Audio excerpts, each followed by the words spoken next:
अस्सलाम वालेकुम दोस्तों, welcome to my YouTube channel. दोस्तों, आप में से बहुत से लोगों ने फ्रूट्स तो देखे ही होंगे, लेकिन आज की इस वीडियो में मैं आपको जिन फ्रूट्स के बारे में बताने जा रहा हूँ वो आपने पहले कभी नहीं देखे होंगे। वीडियो शुरू करने से पहले अगर आपने हमारे चैनल इन्फॉर्मेटिव सब्सक्राइब को सब्सक्राइब नहीं किया तो सब्सक्राइब कर लें और बेल आइकन को भी दबा दें इन्फॉर्मेटिव वीडियो सबसे पहले देखने के लिए। तो चलिए वीडियो स्टार्ट करते हैं। Number 1, dragon fruit. दोस्तों, ये फ्रूट बहुत ही मज़े का फ्रूट है।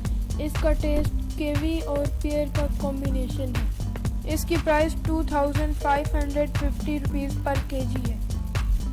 ये फ्रूट मेक्सिको और सेंट्रल अमेरिका में पाया जाता है। नंबर 2, दोस्तों, आपने रेड और ग्रीन एप्पल तो देखे ही होंगे, लेकिन ब्लैक एप्पल आप लोगों में से बहुत से कम लोगों ने देखे। ये एप्पल चाइना में पाया जाता है और इस एक एप्पल की प्राइस 1200 रुपीज़ है। नंबर 3, चरमोया। ये फ्रूट सेंट्रल अमेरिका में पाया जाता है। इस फ्रूट की प्राइस $3 to $7 पर पाउंड है। नंबर 4, ब्लू जावा बनाना। ये फ्रूट सेंट्रल अमेरिका के आइलैंड हवाई में पाया जाता है। ये वाकई बहुत मज़े का फ्रूट है। आज के लिए इतना ही। नेक्स्ट वीडियो तक के लिए अल्लाह हाफिज़।